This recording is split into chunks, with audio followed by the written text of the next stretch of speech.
Imagine waking up one day to find out that your bank accounts have been compromised, or that your credit score tanked, or that someone opened up credit cards under your account. That happened to me. Today, I'm going to share my own personal experience dealing with identity theft, how it happened, what I did to be able to prevent it to happen in the future, and how you can protect yourself. Hi, this is Enrique. Welcome back to my channel. Today I will show you how I became a victim of identity theft, what steps I took to recover, and steps that you can take to keep your identity safe. If you've ever worried about identity theft or know someone who has, please watch until the end. Also, please like and subscribe, and if you know anyone that can benefit from this video, please go ahead and share it. So this story goes back to the year 2018. One day, I was in the middle of a client meeting when I got an email from American Express saying that I just opened up a new credit card and that it was going to be mailed to me in the next couple days. So my first reaction at that point, I looked at the account numbers and I said, wait a second, that doesn't belong to me. So I went ahead and I called American Express right away. And that's when they started giving me a name. They gave me a name of an individual that was attached to my account. Let's just call this guy Mr. Lockwood. So this individual somehow was able to open up an account with American Express under my name and then attach himself as a second user. Now the only thing is American Express was going to be mailing these credit cards to my address, or at least that's what I thought. So I didn't realize that, but by the time I went ahead and I talked to the representative, they said that they had already mailed these credit cards out to the last known address on file, but they went ahead and they canceled them over the phone. So after that, I immediately thought that that was the only thing that had happened. I didn't realize that I was a victim of identity theft. So several days later, my mom had called me and she said, hey, I got an envelope for you from American Express. So when I went and I opened up this envelope, sure enough, there was two credit cards there, one under my name for a brand new American Express account and one under the perp's name. The person who stole my identity had created a second credit card under their name. So at that point, then I said, okay, that's just one red flag. But then I started getting notifications through my applications such as Experian and Credit Karma saying that I had different inquiries that week. So that's when I knew that someone was attempting to open up several credit cards, not just one, under my name. And when I did a full credit report check, which you can do as well, I'll go ahead and I'll leave the link here. It's annualcreditreport.com. You can go ahead and retrieve your credit report for free using that website. That is where I found out that this perp not only had over 20 credit card inquiries during this past week, but they also had added themselves somehow to my credit report. Now I had an alias under his name. His address was there, his phone number was there. So my credit report had a lot of information that did not belong there. And this was only within a week. So at that point, I said, okay, let me go open up a police report. So I went to my local police station and I went ahead and I tried to file a police report. But unfortunately, when I told them that the person who was stealing my identity, or who I thought was in a different city in California, they would not open up a police report for me. They said that I would have to open one up in the area or in the county where the perp was located. So I had to take a special trip, which was about a 2-hour drive, 3-hour drive to that location and find the nearest police station there. Had to take a whole day off, and I actually drove by the address where the perp was supposedly living in, or at least that's the address that was on my credit report. It looked pretty dangerous. It didn't look like the best location where you want to get down and be knocking on doors.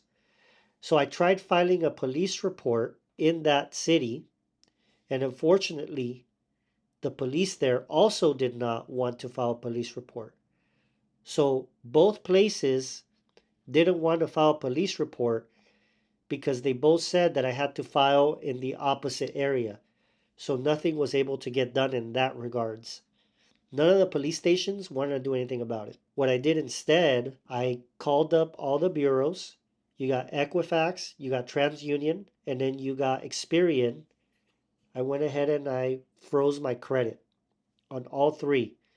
You can either go online and create an account on their website, and you can actually create a credit freeze. So if anybody tries to open up any more credit, they will be denied. So I did that.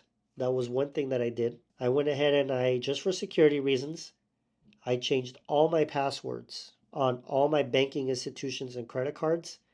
That's another thing that I also did. Also, another good thing that I would recommend to people is to have a very good password manager. So there's a lot of good password managers out there. I use one that's called LastPass. That's also a pretty good one. It keeps track of your passwords. There's so many different accounts. So I did actually subscribe to their premium subscription during that period. I had to send letters, handwritten letters, to all of these different institutions, Experian, Equifax, and TransUnion, letting them know of the certain items on my credit reports that were not valid. All of this took several weeks, and it took a long time for them to respond as well. Also, within that period, I actually received a letter from Wells Fargo. Someone had opened up a bank account under my name as well. So I had to make an appointment with Wells Fargo, walk into their branch, and sit there for about 3 hours. And I had to talk to the branch manager there, let them know what's going on. They went ahead and did their research, and they found out that someone was able to open up an account under my name using my address, my home address, and they did it without an identification. And they deposited a fraudulent check. So all of this happened in a branch. So somehow they weren't able to figure out who did it, and they were never able to get back to me as to how these people operated. It must have been an inside job. So all of this took many hours of grief. It took a lot of my time that I could have focused on other things. And on top of that, even after I did all of these steps, the perpetrator still continued to call my credit card companies and try to change my credentials. They tried to call them to pass as me. So when I was at Wells Fargo, I was able to look at the screen that the representative had opened, and I actually saw the email that this perp created to give to Wells Fargo. They created an email under my name. I actually emailed this person and I told them to stop. They replied to me. The perp replied to me. And they said that not only did they have my information, but that they had my whole family's information as well. And so they were pretty much threatening me. They told me to calm myself down because if I tried to do anything about it, they were going to do harm to the identity of my family members as well. Whoever was out there doing this, these are organized rings of people doing this type of work. I had to change my usernames and my passwords on a lot of my accounts as well. And I came to the conclusion as to how my identity was stolen. It wasn't me, it wasn't my fault. So back in 2008, someone had broken in to my mom's house and they had stolen documents. And unfortunately, there was documents in there that had my social and that had my birth certificate. And so I think with that information, they were able to start the process to eventually gather enough information to start doing harm to my identity. And this process, from beginning to end, took about a year to be able to get completely resolved for this perp to be able to move on and attack someone else's identity. Those are things that I personally did to protect myself from these types of issues. Going forward, I definitely monitor my credit a lot more now. During that period, I went ahead and learned to constantly be monitoring my credit more often. And so it becomes very difficult sometimes with everything that's going on in life. But I do recommend that everybody that has a smartphone, or even if you just have a computer or a tablet, to make sure that you constantly monitor for any changes, or make sure that these people can alert you in case you have a charge. Also, another thing that I did too now is that I add the cards that I use more often onto my Apple Pay on my phone. Or if you have Android, I'm pretty sure there's a similar system out there. So as soon as there's a charge on that card, you get notified right away. So there's been instances throughout these past couple years where I've had information on my credit card stolen, and someone will try to charge something to it, and I'll immediately get a notification. So I can call the credit card company immediately and shut it down. Or a lot of these credit card companies nowadays, they have a feature on their application where you can actually freeze the credit card. Those are little steps that you can take to avoid someone going rampant on your credit. Especially now, I'll use the password manager more, and I'll update my passwords more often as well. Try not to use the same password for everything. That's very dangerous because a lot of these passwords, they can get leaked into the dark web, and then that could cause an issue for you in the future. Also, it's very difficult to deal with customer service sometimes.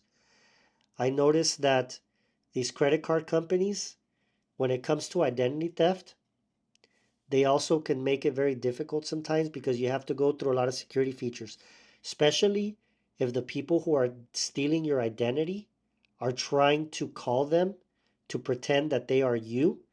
Then it becomes harder for you to be able to identify yourself over the phone. If you do have a chance to use two-factor authentication, that's pretty much when you sign up for a service and you have them send you a text message, either that or an email with a code.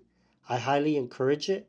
I know it takes a little bit more time out of your day to log into your sensitive accounts that way, but that's another way that you can protect yourself. So also stay away from phishing scams. There's a lot of emails that go out every single day to millions of users asking them to input their financial data on these links to verify account information or to approve charges or deny charges on different credit cards. All of these text messages and emails are there to fool people to click on them and to enter all their financial information so that these fraudsters can go in and wipe out all their funds, or to charge hundreds and thousands of dollars on these credit cards. So stay away from that. If you want to log in to your bank or to a credit card or to a financial institution, always go straight to their application, to their official website, and try to stay away from all these different links. Make sure that you invest in a good shredder. Shred all your financial information. Don't just throw it in the trash. And if you decide to use a third-party company, such as a tax office, an insurance office, real estate brokerage, or any other type of office that's handling your sensitive information, make sure you find out how they are disposing of your data, whether or not they're shredding it on the spot or if they have a shredding service, or if you see that maybe they don't, take back your information and shred it at your own accord. Try to stay away from sharing a lot of your information on social media. There's a lot of bad actors out there that use reverse engineering techniques to figure out people's lives so that they can answer the security questions. So, for example, you get a lot of these financial institutions that ask you, what city were you married? What's your favorite band? What's your favorite food? Where were you born? And all of these different questions, a lot of the times, the answers to those questions, you are automatically putting that information out on social media. Just be very mindful whatever questions that you do answer in these financial institutions, make sure that that information is information that has not been divulged in social media. Have you or someone you know been a victim of identity theft? Please share that in the comments below. Your story could help someone else. If you found this information helpful, please give this a thumbs up and don't forget to like and subscribe if you haven't done so. We'll go ahead and make sure that we share additional content on future videos that make you a better person. We'll see you next time. Take care.